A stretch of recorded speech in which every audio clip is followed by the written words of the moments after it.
அதான் போலீஸ் நானு ladies police வந்துக்கிறேன், கதவு தோறங்க, உங்க பசங்க விஷ்ணு விஷாலர் கேட்கணும் அப்படின்னு சொல்லி கேட்டாங்க. அவங்க பொண்ணா கூட 10 பேர் வருவாங்க, 10 பேர் இன்னும்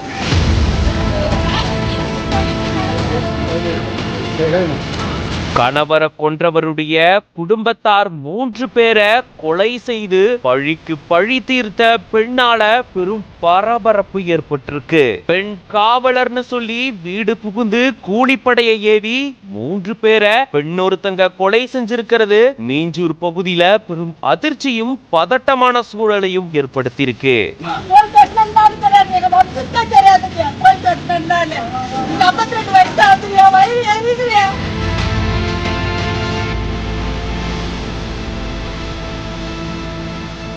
திருவள்ளூர் மாவட்டம் மீஞ்சூர் அடுத்திருக்கக்கூடிய தோட்டக்காடு பகுதியை சேர்ந்தவர் ரகு. இவருடைய மனைவி ஜெயபாரதி. இந்த தம்பதிக்கு விஷ்ணு மற்றும் விஷால் அப்படின்ற 2 மகன்கள் இருக்காங்க.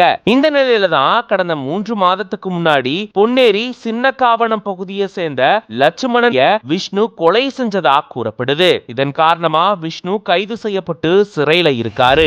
இந்த நிலையில தான் தன்னுடைய கணவர் லட்சுமணனை கொலை செஞ்சவங்களை பழி தீர்க்கணும் அப்படின்றதுக்காக லட்சுமணனுடைய மனைவி ரம்யா இதுக்காக திட்டம் தீட்டுனதா கூறப்படுது. இந்த நிலையில தான் ரம்யா தன் கூட கூலிப்படையோட விஷ்ணுவோட வீட்டுக்கு போனதாகவும் அங்க தான் காவலர் அப்படின்னும் உங்களுடைய மகன் சம்பந்தமா விசாரிக்கணும் அப்படின்னு கதவை திறக்க சொல்லி வீட்டில் இருந்த ரகு மற்றும் அவருடைய மனைவி மற்றும் விஷ்ணுனுடைய தம்பி மனைவியான அர்ச்சனா ஆகிய 3 பேரை கூலிப்படையினர் சராமாரியா தாக்கி கொலை செஞ்சுட்டு இவங்களுடைய அலறல் சத்தம் கேட்டு அக்கம் பக்கத்துல இருந்தவங்க வர அங்கிருந்து ரம்யா மற்றும் கூட வந்தவங்க தப்பிச்சு போனதா கூறப்படுது. இந்த நிலையில தான் ரம்யா மற்றும் அவங்களோட வந்த 2 நபர்கள் பொன்னேரி நீதிமன்றத்துல சரணடைய வந்ததா கூறப்படுது. ரம்யாவுடைய அண்ணனான மாறன்ராஜ் அப்படின்றவரும் திருப்பதி அப்படின்றவரும் நீதிமன்றத்துக்கு வந்ததா கூறப்படுது. 3 பேர் மேலையும் வழக்கு பதிவு செஞ்சு போலீசார் இப்போ விசாரணையை மேற்கொண்டுட்டு வராங்க. மேலும் இதுல சம்பந்தப்பட்ட கூலிப்படையை சேர்ந்தவங்களையும் போலீசார் தேடிட்டு வராங்க. கணவனை கொன்றவங்களை பழி தீர்க்கணும் அப்படின்றதுக்காக கொலை செய்தவருடைய குடும்பத்தார் 3 பேரை பெண்ணொருத்தங்க கூலிப்படையை ஏவி கொலை செஞ்சதா சொல்லப்படக்கூடிய சம்பவம் பெரும் பரபரப்பை ஏற்படுத்தியிருக்கு.